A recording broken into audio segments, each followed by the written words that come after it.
Hello everyone, I am Kuldeep Singh and you are welcome to our YouTube channel GK Right। नमस्कार दोस्तों आज की video में हम आपके लिए आर्य समाज और ब्रह्म समाज से संबंधित महत्वपूर्ण प्रश्न लेकर आए हैं। इससे संबंधित प्रश्न आपको किसी भी प्रतियोगी परीक्षा में अवश्य मिलते हैं। तो चलो शुरुआत करते हैं आज की वीडियो। पहला सवाल है, ब्रह्म समाज की स्थापना कब हुई थी? इसका आंसर है 1828 ईस्वी में ब्रह्म समाज की स्थापना हुई थी। अगला सवाल है, ब्रह्म समाज की स्थापना किसके द्वारा और कहाँ की गई? इसका आंसर है, ब्रह्म समाज की स्थापना कलकत्ता में हुई और राजा राम मोहन राय के द्वारा की गई थी। अगला सवाल है, आधुनिक भारत में हिंदू धर्म के सुधार का पहला आंदोलन कौन सा था? सही आंसर इसका ब्रह्म समाज। अगला सवाल है, ब्रह्म समाज का विरोधी संगठन कौन सा था जिसने सती प्रथा व अन्य सुधारों का विरोध किया? इसका आंसर हो जाएगा धर्म सभा। अगला सवाल है, धर्म सभा के संस्थापक कौन थे? इसका आंसर हो जाएगा राधाकांत देव धर्म सभा के संस्थापक थे। अगला सवाल है, सती प्रथा का अंत कब हुआ? इसका आंसर हो जाएगा 1829 ईस्वी में सती प्रथा का अंत हुआ। अगला सवाल है, सती प्रथा के अंत में सबसे अधिक प्रयास किसका रहा? सही आंसर है इसका राजा राम मोहन राय। अगला सवाल है, आर्य समाज की स्थापना कब हुई? इसका आंसर हो जाएगा 1875 ईस्वी में आर्य समाज की स्थापना हुई। आर्य समाज की स्थापना किसने की? स्वामी दयानंद सरस्वती ने आर्य समाज की स्थापना की। आर्य समाज किसके विरुद्ध है? आर्य समाज धार्मिक अनुष्ठान व मूर्ति पूजा के विरुद्ध है। अगला सवाल है, 19वीं सदी में भारतीय पुनर्जागरण का पिता किसे माना जाता है? तो 19वीं सदी में भारतीय पुनर्जागरण का पिता राजा राम मोहन राय को माना जाता है। राजा राम मोहन राय का जन्म कहाँ हुआ? इसका आंसर हो जाएगा राधानगर, जो जिला वर्धमान में पड़ता है। अगला सवाल है, स्वामी दयानंद सरस्वती का मूल नाम क्या था? तो इसका आंसर हो जाएगा मूल शंकर।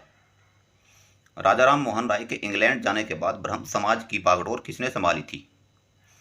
तो राजा राम मोहन राय के इंग्लैंड जाने के बाद ब्रह्म समाज की बागडोर रामचंद्र विद्यावागीश ने संभाली थी। अगला सवाल है, किसके प्रयासों से ब्रह्म समाज की जड़ें उत्तर प्रदेश, पंजाब व मद्रास में फैली? तो इसका आंसर हो जाएगा केशव चंद्र सेन। अगला सवाल है, 1815 ईस्वी में कलकत्ता में किसने आत्मीय सभा की स्थापना की? तो ये की थी राजा राम मोहन राय ने। अगला सवाल है, राजा राम मोहन राय व डेविड हेयर किस संस्था से जुड़े थे? तो इसका आंसर हो जाएगा हिंदू कॉलेज से। अगला सवाल है, थियोसॉफिकल सोसाइटी की स्थापना कब और कहाँ हुई थी? इसका आंसर हो जाएगा 1875 ईस्वी में, और हुई थी कहाँ? ये न्यूयॉर्क में हुई थी। अगला सवाल है, थियोसॉफिकल सोसाइटी की स्थापना भारत में कब और कहाँ हुई थी? तो भारत में जो हुई थी वे हुई थी 1882 ईस्वी में, और यह हुई थी मद्रास में। अगला सवाल है, सत्यार्थ प्रकाश की रचना किसने की? तो इनकी रचना की थी दयानंद सरस्वती ने। अगला सवाल है, वेदों की ओर लौटो का नारा किसने दिया था? इसका आंसर हो जाएगा दयानंद सरस्वती ने। अगला सवाल है, रामकृष्ण मिशन की स्थापना कब हुई? तो ये 1896 ईस्वी में हुई, और कहाँ हुई? कलकत्ता में हुई थी। अगला सवाल है, रामकृष्ण मिशन की स्थापना किसने की? तो इनकी स्थापना की थी स्वामी विवेकानंद ने। अगला सवाल है, अलीगढ़ आंदोलन किसने चलाया? तो अलीगढ़ आंदोलन चलाया था सर सैयद अहमद खान ने।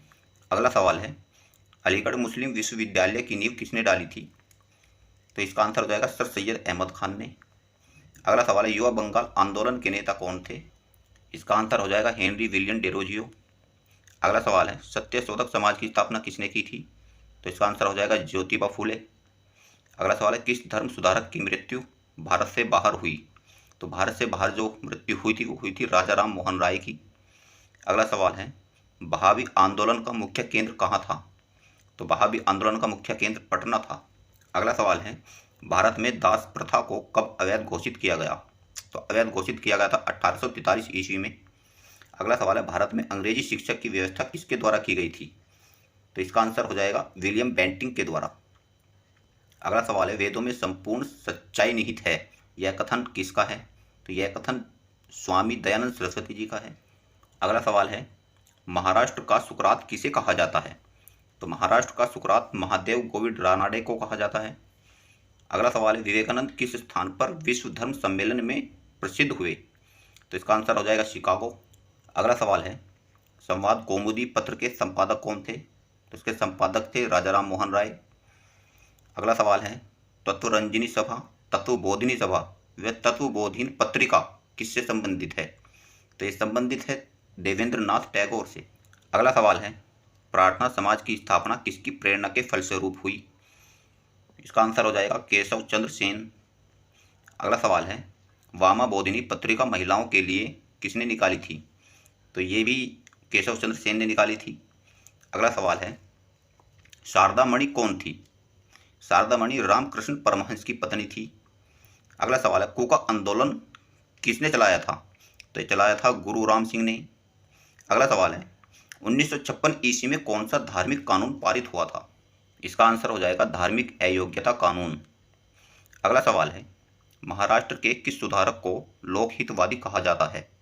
इसका आंसर हो जाएगा गोपाल हरि देशमुख। अगला सवाल है, ब्रह्म समाज किस सिद्धांत पर आधारित है? ब्रह्म समाज का सिद्धांत एकेश्वरवाद पर आधारित है। देव समाज की स्थापना किसने की? देव समाज की स्थापना शिव नारायण अग्निहोत्री ने की। राधा स्वामी सत्संग के इस संस्थापक कौन हैं? राधा स्वामी सत्संग के संस्थापक शिव दयाल साहब हैं। अगला सवाल है, 20वीं सदी के आरंभिक दशक में आरंभ होने वाला आंदोलन कौन सा था? तो इसका आंसर हो जाएगा अहरार। अगला सवाल है, भारत समाज सेवक की स्थापना कब और किसके द्वारा की गई?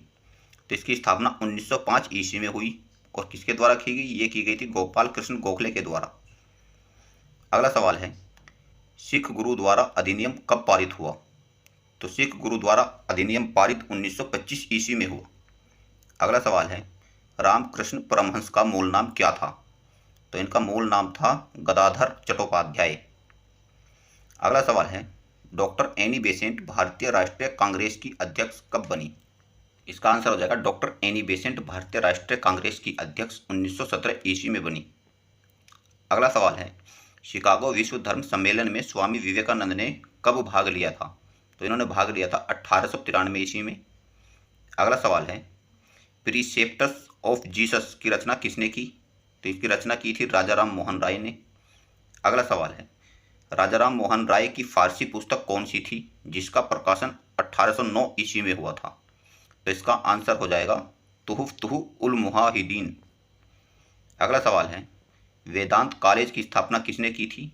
तो इसकी स्थापना की थी राजाराम मोहन राय ने।